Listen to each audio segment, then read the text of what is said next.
Hi, welcome back to another video book review, and today I'm talking about Astroball by Ben Reiter, and we're going to be taking a look at how humans and data can combine to make magic happen. So the book Astroball is all about the Houston Astros turnaround from losing 324 out of a possible 486 games between 2011 and 2013. The turnaround was led by Jeff Luhnow and Sig Majhar, who is literally a rocket scientist. He used to work for NASA. And these guys used to work for the Cardinals and came over to the Astros in 2010. And if you remember, the Cardinals actually got into a huge hacking story, and someone actually ended up going to jail because the former employer, the Cardinals, thought that the data in Sig and Jeff's databases that they brought over to the Astros were so valuable that they actually hacked into it. So the book Astroball is all about how Sig and Jeff used data and human scouting to be able to turn around a historically bad baseball team, a team that had never really been competitive, never won a World Series, and was able to do that all in about a 5-year period. They went from losing 106, 107, and 112 games over 3 years to getting into the playoffs in 2014 and eventually winning the 2017 World Series. And Astroball is all about the process of data and human analysis, which they used to do that. So I really enjoyed this book because I am a big baseball fan and I'm also a data and AI guy. And one of the things I always say is that humans and machines work together. It's not a either or situation, it's a and situation. So with that said, let's get into my 3 big takeaways. Takeaway number 1. So with Moneyball and the overall move towards data, AI, and analytics in sports overall, as data flattens, the human factor matters more and more. And that was really the whole point of this book. As, you know, the A's have all their data, as Theo Epstein and his team of data scientists and PhDs moved from the Red Sox to the Cubs, ending World Series curses at every stop, everyone's got data now in MLB. So it was really about how Sig and Jeff were able to take that data and introduce the human factor.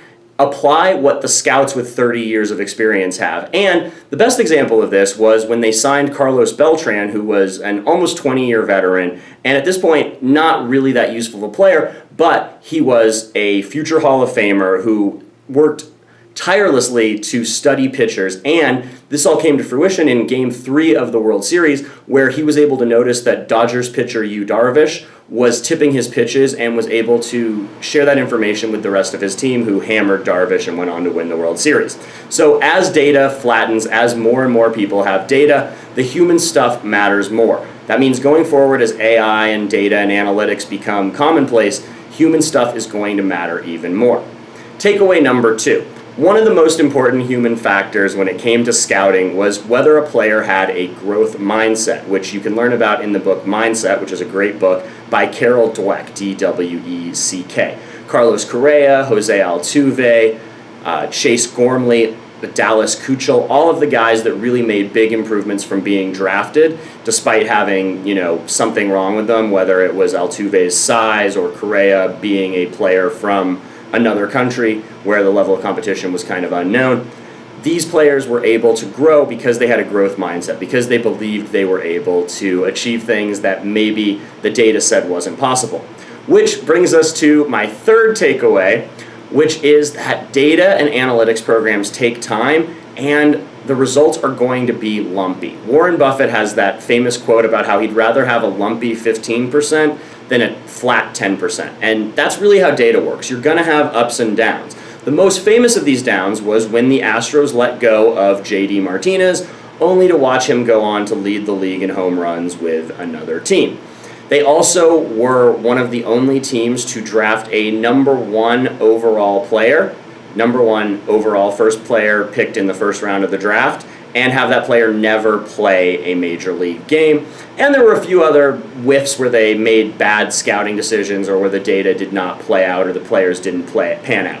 But overall, eventually within a 5 to 6 year window, they were able to turn around a historically bad organization and win a World Series with a little bit of luck, because as always, luck is the factor that no one likes to talk about in this stuff. And there was plenty of luck that went into the Astros stuff that made Astroball a really fun read. So I highly recommend this book. I will give it 4 out of 5 stars. The only reason it's not higher is the data information is not super great. It's not like Moneyball where you're going to learn a lot of stuff that you didn't learn before. If you kind of already understand baseball analytics, there's not going to be a whole lot new here, but it is a great story, especially with the cover story and it actually coming true, and Ben Reiter does a really good job of telling it. So I highly recommend that you read Astroball if you're interested in baseball, data, or anything in between. Thanks for watching, and I'll be sure to talk to you very soon.